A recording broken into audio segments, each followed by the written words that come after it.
Okay, hello. Welcome to my talk titled Expellianalysis.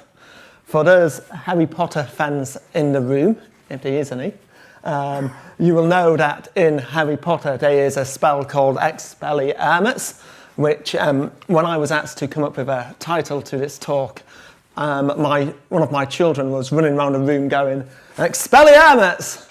So I decided to call it Expellianalysis. There is not much more to the talk than that. But Expelliarmus is, in Harry Potter, is a spell to remove an object from your hand. So I decided to entitle it Expellianalysis, which is removing problems from the hand of your network using protocol analysis.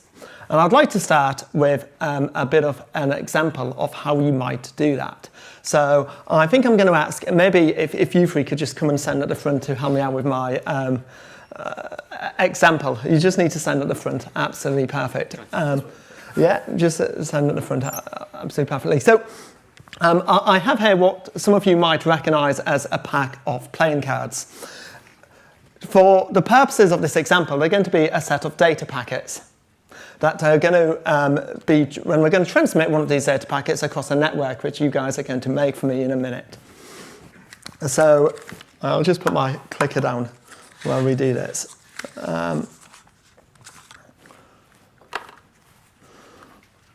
We'll start this, and if you can just check that they are all different cards. They are all different, yes.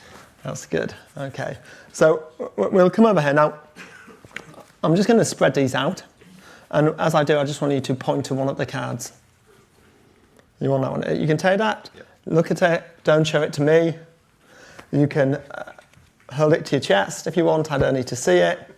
Okay, now we're just going to form a network, so if you could just put your hand on his shoulder for me, and if you could do the same here. Right, here we have our network. Now, you're going to transfer that card to me via this network. I'm going to use my built-in protocol analyzer to try and work out what your card is. Okay, we'll see how this works. So, first of all, just the colour of the card we're going to try. Okay, so I just want you to think about a colour. Transfer that colour energy down here, and I'm going to use my protocol analyzer, and we're going to try and get the colour of your card. Here we go. Are you thinking hard? I'm getting absolutely nothing. In fact, oh, nothing. Black. I'm going with black. That's maybe why my mind was black, maybe. We're going to go with black. Okay. Took me a bit. Okay, so if it's a black, it's either it's either going to be a spade or it's going to be a club if it's a black card. So I want you to think about just the suit of the card now. Okay? And we're going to try and do that next. Okay. Here we go. Oh, well, there's a bit more shape to this. Okay, we're going to go with a club. Okay, so I'm going to go with a club. So that's hopefully the easy bit over with. If it's a club, it could be 1 to 10, or it could be Jack, Queen, King. So I just want you to think about what's on the card now, either the number or the picture on the card. And we're going to try and get this last bit. Okay, here we go.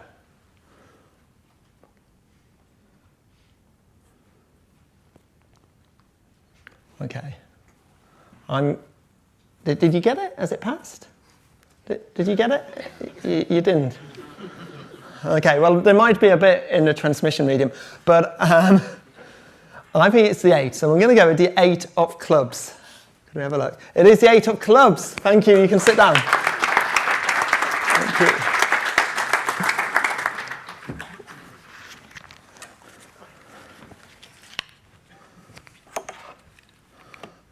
So, we'll come back to that in a minute. My name's Peter MacKenzie. If you are on Twitter and you want to follow me, I'm at MacKenzie Wi-Fi. I've got a few Wi-Fi certifications and co-author of a CWAP book. But let's talk about what we're here to talk about. I'm also a bit of a Wi-Fi wizard as well, as we've just seen. So why start off with a magic title and a magic trick? Well, If you've heard me talk before on protocol analysis, you'll often hear me use an analogy that the protocol analyzer is like having a magic wand. And it's to a Wi-Fi engineer, I think, what a magic wand is to a magician. If you use a protocol analyzer correctly, it can help you to literally find problems in networks and remove them from the networks. A lot of people, I spend probably about 50% of my time training and about 50% of my time doing consultancy, and a lot of that consultancy is troubleshooting wireless networks. And when someone phones me up, they don't normally go, oh, we've got a problem with the network today, let's phone Peter straight away. Because it's expensive to bring in a consultant and to fix a problem. What they do is they'll try and fix it themselves first. And by the time they phone me, very often they've had a problem not just for like maybe a week, sometimes it's a month, sometimes 4 months, 6 months. It's even been sometimes an issue going on for a year by the time I go in. Then I go in, I spend a day analysing the network, then I tell them what the issue is and they fix the issue, and I'm done in a 24-hour period, maybe 2 days sometimes. And it appears a little bit like I'm some sort of wizard that's been able to go in and fix a long-standing problem. But it's not so much I'm a wizard, it's more that I'm using the right tools with the right knowledge of knowing protocols. A little bit, as UC said in his talk, we need more experts to understand the protocols and also understand protocol analyzers. So what I want to actually talk about today a little bit is about how we interpret data that we capture when doing analysis. Now, this is a picture. I don't know what people see in this picture. A lot of people might see an owl in a coffee cup. What it really is just a cup of coffee with 2 hula hoops dropped in it. But it does look like an owl. A couple of other pictures you may have seen before. They're quite well-known pictures. I don't know whether you see a skull or 2 girls playing with a dog here. And this last one, do you see the young woman or the old woman? It just depends how you look at it. Both are there. It's all to do with perception. I've got another one for you. What do you see in this picture? Do you see a load of WAP encrypted data packets and think, what on earth is someone still using WAP? Or do you see a malfunctioning piece of firmware on a wireless LAN controller? Because that was actually what was wrong in this trace file. And this was a trace file for some consultancy I did. And it literally was not operating as it should do. And you might go, well, how can I tell that just from a list of packets, which I'm seeing on the screen? Well, if we just zoom in a little bit more, just so you can all see them. Here, the data rate column is the thing that gave the problem away to me. This was actually in a freezer.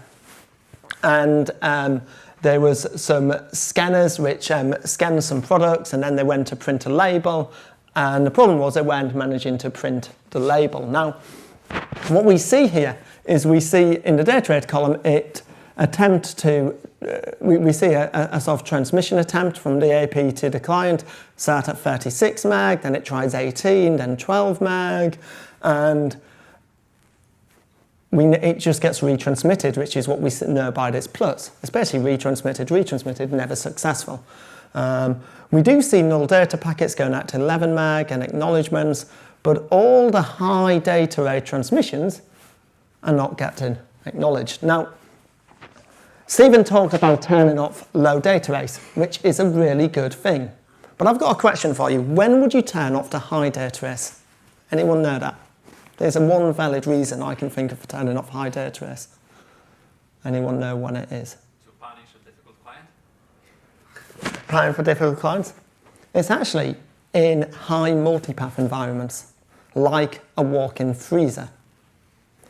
And in walk-in freezers, such a high multipath environment that the scanners can't operate at the high data rate. So the dynamic rate shift all the way down, normally you end up finding them at the DSS data rate, so that's 1, 2, 5.5 or 11, because it's the only data rate they can successfully operate at. due to the modulation method. They have to have a really robust modulation because it's a really high multipath environment. And if you turn up the high data rates, it saves them going through this process of going 54 meg, no, that didn't work, let's try 48, no, 36, going all the way down to maybe 11 meg. Oh, data acknowledgement. Then a bit later on they try at 54 meg and the dynamic rate shift all the way down. So it can be a really good environment to disable the high data rates, but only in that area, only within the freezer environment. Now, in this scenario, we had the low data rates turned on, which was important because it was the early data rates that the clients could operate at, successfully get data back and successfully, but the AP was never going below 12 meg. It dropped down to 12 and stopped.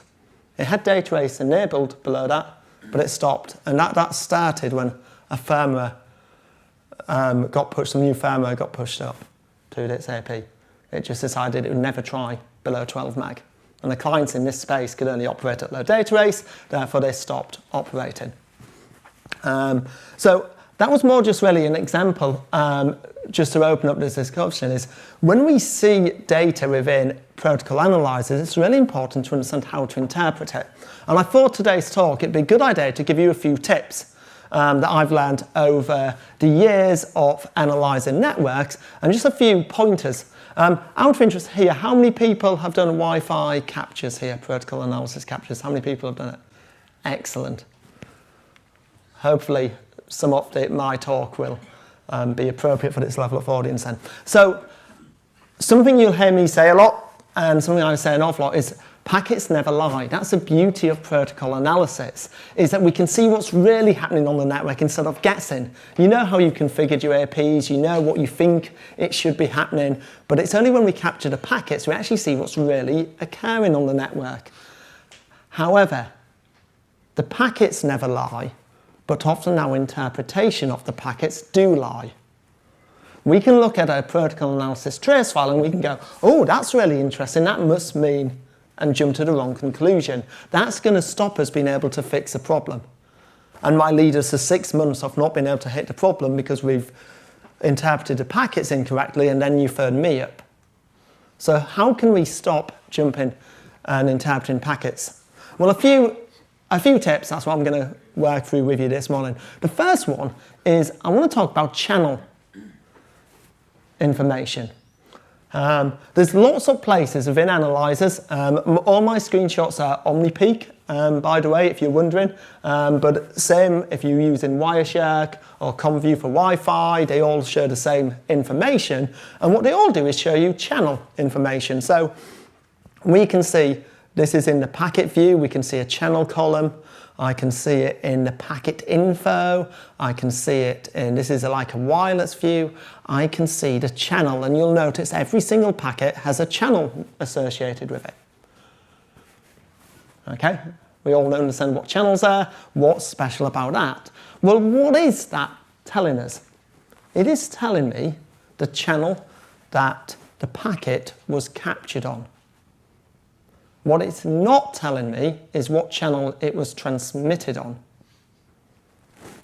You might think, well, are they not always the same thing? But the fact is, they're not always the same thing. If we look at these two sections of a decoder from the exact same packet captured in a capture, so, and here in the packet info, we can see that this was actually captured on channel 2. And it's telling me the channel it was captured on. Now this was a beacon frame, and beacon frames are quite good because further down in the beacon frame they have an element called a direct sequence parameter set. The direct sequence parameter set actually tells me the channel it was transmitted on, and we can see it was transmitted on channel 1. We know that in the 2.4 gig band, I'm now always going to think about urinals now when I'm talking about channels.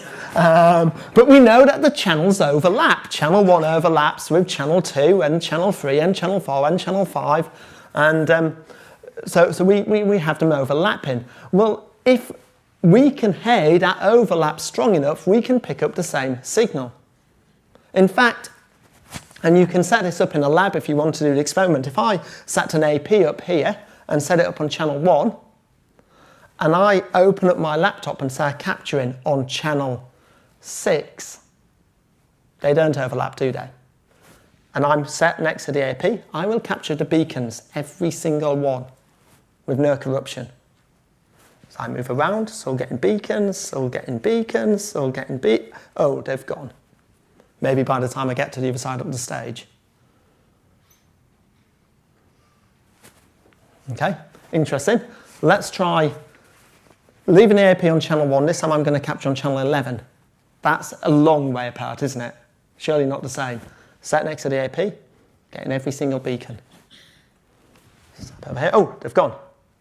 Oh, they're back. Maybe I only need to go a meter at that point. That's because when we look at the channels, they have a tail to them. And those tails, when you're very close to the AP, are very strong. And we can still pick up the packets. So, just to go back to Stephen's point of keeping your APs about 3 meters apart, that's the reason. Even if they're on different channels, you put them close together, you still can hear each other. And it also means that when we're capturing data, let's always understand that we're seeing the channel we capture on is what the analyzers reported. If we want to know what it was transmitted on, we need to look inside the beacon packet at the channel information reported by the AP. Something else which I ask a question of, when we're going to look at Wi-Fi trace files, on a wireless network, which packets should be acknowledged? Any answers? Unicast. Unicast packets. All unicast packets or just some unicast packets? Unicast data packets. Unicast data packets, good. I'll tell you the way, my little definition, because unicast is correct answer. I say all unicast non-acknowledgement packets. Because, think about it, broadcast packets, that would be a dumb to acknowledge, wouldn't it? If I sent out a broadcast packet and you all act it, that would be dumb. What's even more dumb is acknowledging an acknowledgement. That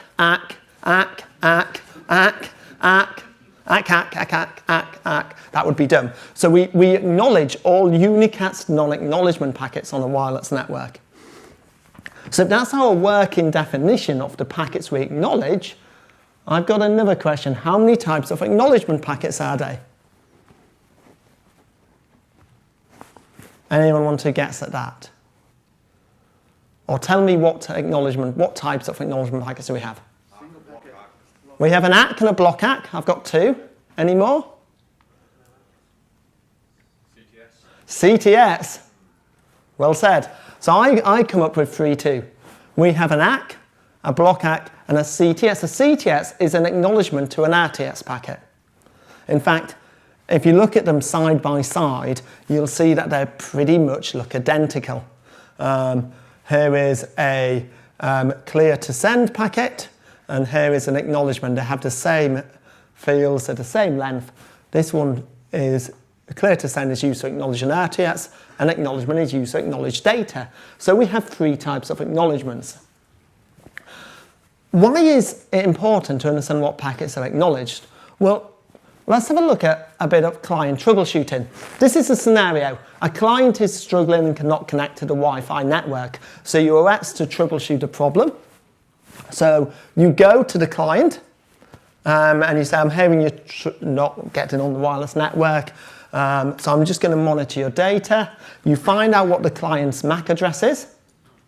And you enter that you create a filter for their MAC address because you don't want to capture all the other Wi-Fi, especially in maybe central London when there's so much other traffic going on.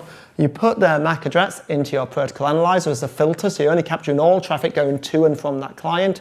You start to capture, and we start to see their association. Now, I've just shown the first few packets here of what we capture, and we can see there's from the wireless client to the AP, there's an ORF and an ACK.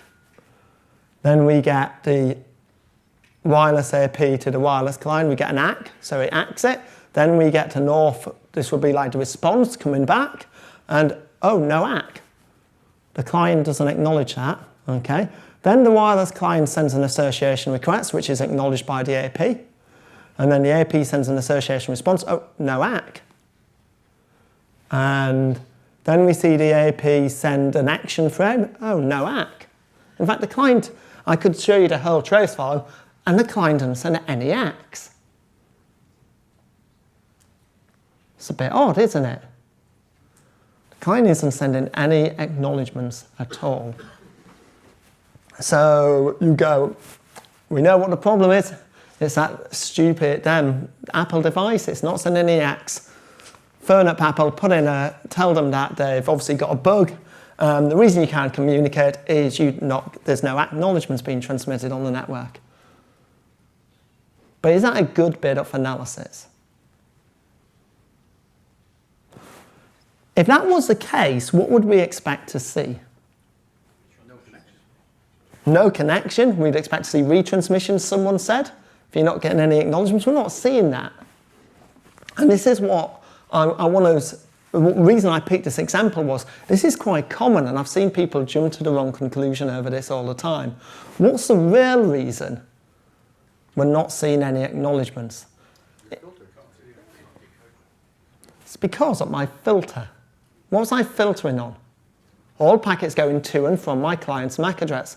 Now, if people know anything about the protocol, and this is why it's good to learn our protocol, we'll know when we see an acknowledgement frame,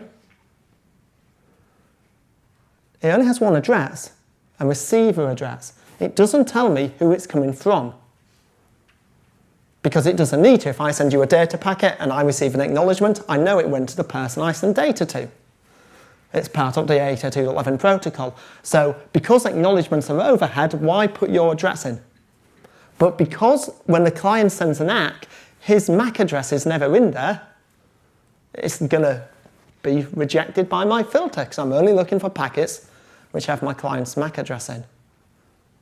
So the real reason we're not seeing any acknowledgements is because we filtered them out. So be very careful what you filter out. One of my #1 rules with troubleshooting is don't set any filters at capture time. Capture everything. If you capture everything, you can always use a display filter to hide things later, but then you can always bring them back if you're not sure whether you've got it. Once it's gone at capture time, you can't see it. So I tend to never filter out when capturing from troubleshooting. Always capture everything, and then when you do the analysis, you can then set a filter. But just be careful when you're using filters. Understand what effect they're going to have on the data you see. Another important thing when looking at trace files is, what do corrupted packets mean? You may see them in a trace file like this. In our flex column, everywhere there's a C, these all have a CRC error to them. They are all corrupted CRC errored frames. What does that mean? Does that mean that my network has a problem? Does it mean that there's very, very little data flowing on this network? We maybe have an interferer? Maybe. It could mean that. But all a CRC error means, tells me, the only thing it tells me is that the card I was using to capture with received these frames with a CRC error. It doesn't tell me that the intended destination received it with a CRC error. It doesn't tell me that they weren't successfully transmitted.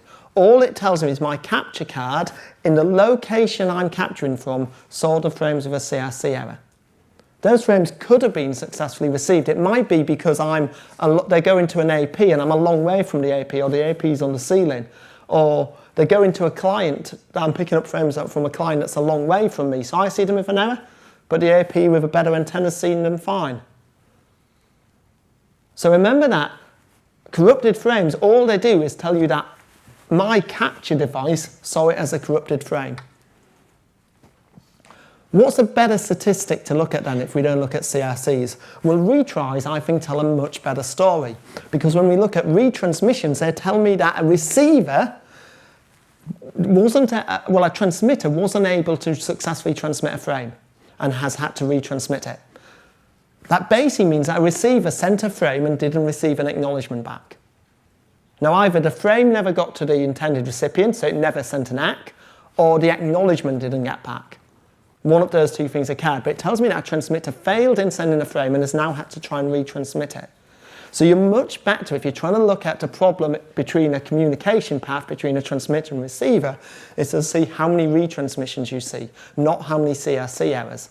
Because they tell me that an actual problem occurred between the transmitter and the receiver, not just between the transmitter and your capture device. And most analyzers can look at percentages of retries. And again, when you're looking at a percentage of retries, make sure you understand what that means. So I've done a big capture and I look at the overall retry statistic and I see it is only 10%. It's not bad, is it, for Wi-Fi, 10% retries? But then I look at how much traffic, I look at the protocols on my network and I see 90% of all traffic I captured was beacon frames. Will a beacon frame ever be retransmitted? No, because it's a broadcast. You'd never get an acknowledgement. We've already discussed acknowledgements. Therefore, if 10% of my traffic was data and 10% was retransmitted, that's more of a worrying statistic. So when we look at retries, let's look at them in relationship to the protocols being transmitted and also the direction. Are all my retries going from the AP to the client, or is it always a client retransmitting to the AP? That's going to tell me something. So let's not just look at headline statistics, let's actually look at what we see and we can start to identify it. How important is location? This is a picture of some old-fashioned cars driving down a road. I think we can all understand that picture. When we see it, we know what's happening, we can see the cars, we can see the trees. It's fairly straightforward to interpret what's happening in that picture. But if we look at it from another angle, does it look a little bit different? Now we see that the cars are toy cars on a board set on a table, and it was just taken from a very particular angle. So where we capture data is equally as important to us. So do I put my capture near the AP? And the argument goes, if I'm near the AP, I can see everything the AP sees, so I can get an idea for the whole wireless environment. Or do I put it near the client? Because if the client's having the problems, I want to see everything from the client's point of view. Or maybe somewhere in between the two. So I can get an idea of, actually I'm not sure why you put it between the two, but some people do. Maybe an idea of the whole wireless environment. But I've got to admit, I generally am a client person because clients are the people experiencing the problems. So I like to go to the client, talk to the client, and understand how they see the problem. How do they see the wireless environment? Because you might go to the AP and it might look fine. But how many APs phone the help desk and say there's a problem with the wireless network? They don't do that. It's always clients. It's always that do it. So I like to go to the client, but let's try and go through a little example just to explain why and how this works. So let's say you were setting up in a lab-based environment an experiment to look at power matching. You've probably heard people say you should match your AP power to your clients. Anyone heard that? Some people think that's a good idea, some people say that's rubbish. Okay? I'm not going to, if you want my opinion on it, you can talk to me maybe in a break. I'm not going to tell you just now, but because it's not a quick answer. But if you want it, I will talk to you about it later. But let's say you're going to set up an experiment to see whether that's true or not. Okay? And there's your AP on a nice big strong power, and we set our client on a weaker power. Okay, so we've set our lab up, and we decide to be able to look at it. So we're going to set an analyzer up near the AP, one near the client, and we're going to capture the data traffic. So we start capturing, and we start try and get some transmission between the client and the AP, and this is what we see. When we look at the capture by the AP, we only see AP traffic. We don't see any traffics coming from the client. When we look at our capture taken near the client, we see both traffic from the AP and traffic being sent by the client. So my question is, do we have a problem? Some people are saying yes, Someone at the back saying, I don't know. And the truth of the matter is, I've not given you enough information to tell you.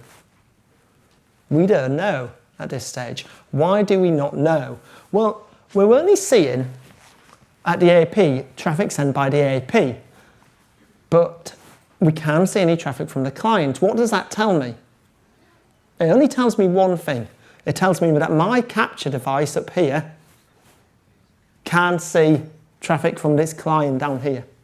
Doesn't tell me that the AP can see the traffic. The AP's got much better antennas, better receiver sensitivity probably than my capture device, so it may see it, but my capture device doesn't. That's all that it tells me. Let's have a look at this client capture though, and I'm seeing two-way traffic. Well, what does that traffic look like? Maybe I'm seeing beacons from the AP, and I'm seeing traffic going to the AP, and the question is, am I seeing acknowledgements? If the traffic that's going from the client to the AP is being acknowledged, then I know we're good.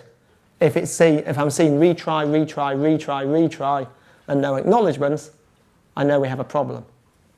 But I can actually see everything I need to from this client capture. And my capture adapter is probably going to be closer to the requirements of my client than it is my AP. So by looking at the client, I don't actually really need this capture up here. I can see a much more clear view from my one by my client. So remember that when you're capturing, you're only seeing what your capture device sees. That doesn't necessarily mean that other devices aren't seeing packets that you're not capturing. That happens quite a lot in a wireless environment. Expect to see the odd drop packets. Okay, another issue I've come across. I've had quite a few times this capture question come into me. Where is my data? This capture file, which I'm showing you now, was sent to me by another guy in the wireless communities on Twitter. He had posted on Twitter that he said he was seeing RTS, CTS broadcast storms on his network, and did anyone else know I've seen these before? So I've been inquisitive. I asked him send me a trace file. He sent me this file. I opened it up. I saw pretty much his picture. I shut it down and I replied to his email. But pretty much that quickly. And told him what his issue was. Let's have a look at what's in here and we'll see why. I saw this pattern, RTS, ready to send, clear to send, block acknowledgement. Ready to send, clear to send, block acknowledgement. Ready to send, clear to send, block acknowledgement. Repeated. What's missing here? In normal wireless operation. Ready to send you some data, clear to send, you okay to send me data? There's no data, is there? And then we see an acknowledgement for the data coming back. We've got data missing, and we're not seeing it.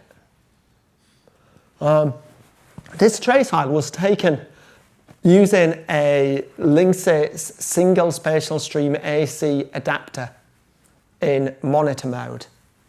This data communication was happening using a two spatial stream 802.11n client. An AC single spatial stream device can only capture what? One spatial stream. Any data going at two spatial streams is not going to be captured. Now the RTS and CTS reserved a medium for the two spatial stream, so they're sent at lower data rates. Acknowledgements are sent at lower data rates, so we can capture those. They're all sent using one spatial stream. But the two spatial stream data we can't capture. So it's really important when you're choosing what adapter you're going to capture packets on, you pick one which is capable of capturing the data that your clients are going to be transmitted. So if you're in an environment where all your clients are really a single spatial stream, maybe they're mobile devices, they're barcode scanners, single spatial stream capture adapter will be fine. If you're in a typical sort of office-based environments with laptops and tablets, you maybe want two spatial streams.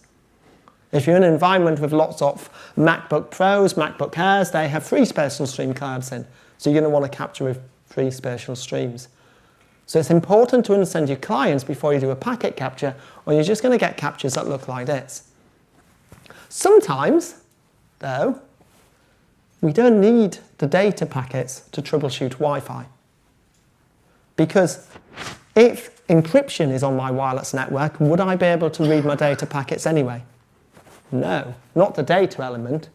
And if we look at the duration, the delta time, which tells me the duration between packets here, because I can see the block ACK and I see these longer delta times, I see a signature for the data of how long it took to send the data packets. So even though I've not captured the data, I can see it was there and I can see it was transmitted. And maybe if I'm just troubleshooting the connectivity issue, I don't need to see the data anyway. So be aware of getting the right capture adapter, but also be aware that sometimes you can troubleshoot even when you don't have the data, just by thinking about what we see. So next thing I want to talk about is getting all the complete picture. And this is the last thing I've got in this talk. So hopefully that'll make up some of the time. But here we've got another picture. And if I asked you which of those is darker, is it the top square or the bottom square? It's fairly obvious when you look at it that it's the top square, which is a darker grey, and you've got lighter grey at the bottom. But if I just cover up the sort of surrounding area, which is tricking your eyes, you'll see that they're exactly the same.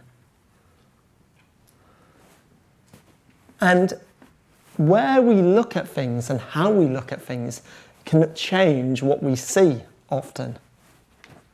And it's the exact same thing when we talk about analysis and troubleshooting.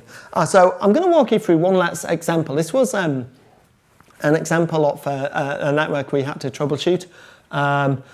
Just to quickly summarize it, there was a HQ building and they had also lots of sort of remote offices and remote locations. So in this environment, so here were the remote locations, all on separate VLANs, and they had sort of links back to the corporate.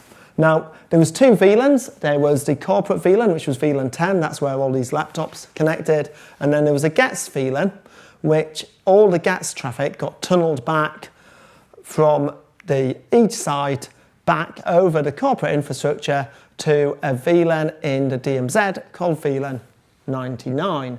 So it existed in the DMZ and it was advertised by the APs, but it was just tunneled in an IPsec tunnel back to the controller in the DMZ.